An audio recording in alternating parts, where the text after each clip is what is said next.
Hello, I want to take a minute and talk about plagiarism. You'll be doing a research paper in this class, and for your research, we want to make sure that when you are summarizing things that you put it in your own words and you give credit to those due credit. So you'll find in this module a PowerPoint on plagiarism, as you see here.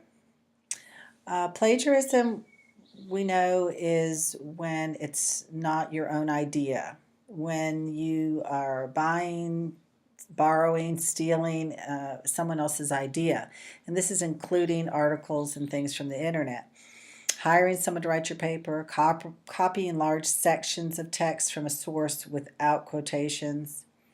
When do we give credit? Well, when words or ideas or in a magazine, newspaper, any kind of media that is not your own. If you get even ideas, even though you're not quoting verbatim, you need to give credit where it's due.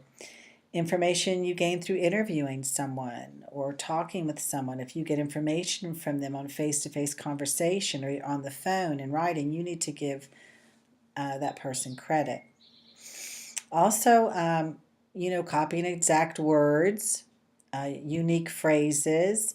When you reprint things, diagrams, pictures, illustrations, things from the internet, a lot of times we get pictures and visual material from the internet. That needs to be included, and you need to cite that in your resources. When you reuse or repost anything electronically, audio, video. When do you not need to document? Well, as you can see here, if it's in your own words, anything that comes from you, experiences that you've had, observations, insights, thoughts of your own, when you write up your own results on something, if it's a lab experiment, field experiments, when you use your own artwork, pictures, video, audio, and so anything coming directly from you, of course, you do not need to document. When do you not need to document also is common knowledge, folklore, historical events, but not historical documents.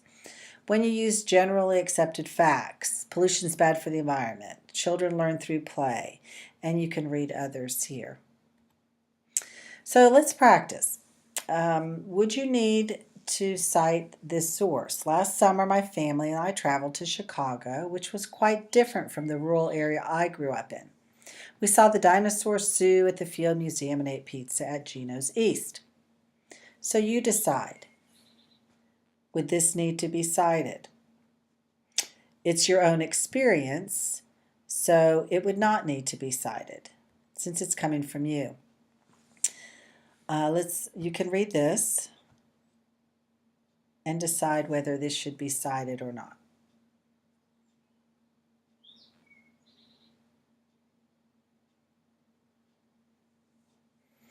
I hope you said yes, this needs to be cited because this is the preamble to our Constitution.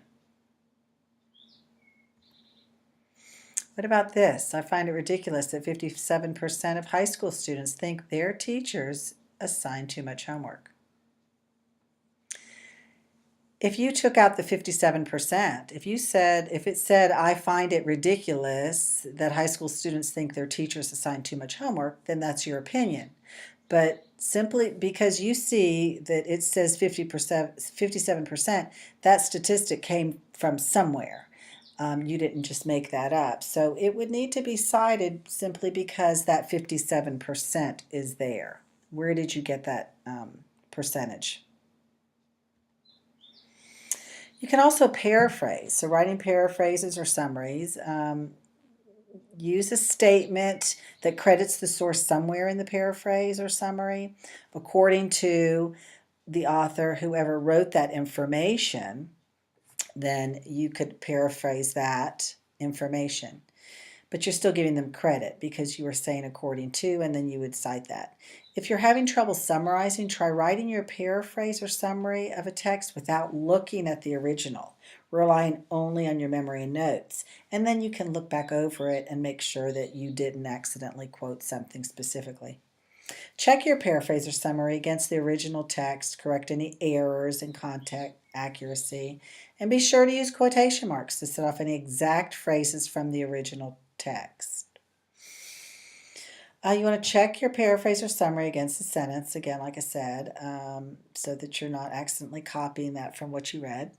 Put quotation marks around any unique words or phrases that you cannot or don't want to change, and that's okay. Savage inequalities, that's a pretty strong quote, so maybe you want to keep that. So savage inequalities exist throughout our educational system, and you can see that they put it around quotation marks here, and put Cazole, and that should also in APA have the date there.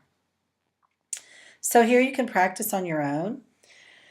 You could read over this, get out a scrap sheet of paper, and you can see if you can put this, paraphrase this in your own words, and then you can go back and check it.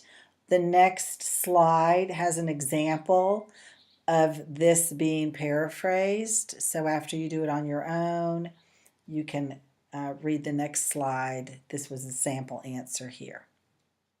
So that's a little bit about plagiarism, how you can make sure you do not plagiarize, and that you paraphrase or summarize and that is in your own words. And if there is something and you get ideas from others, just make sure that you cite it in your sources and giving them credit.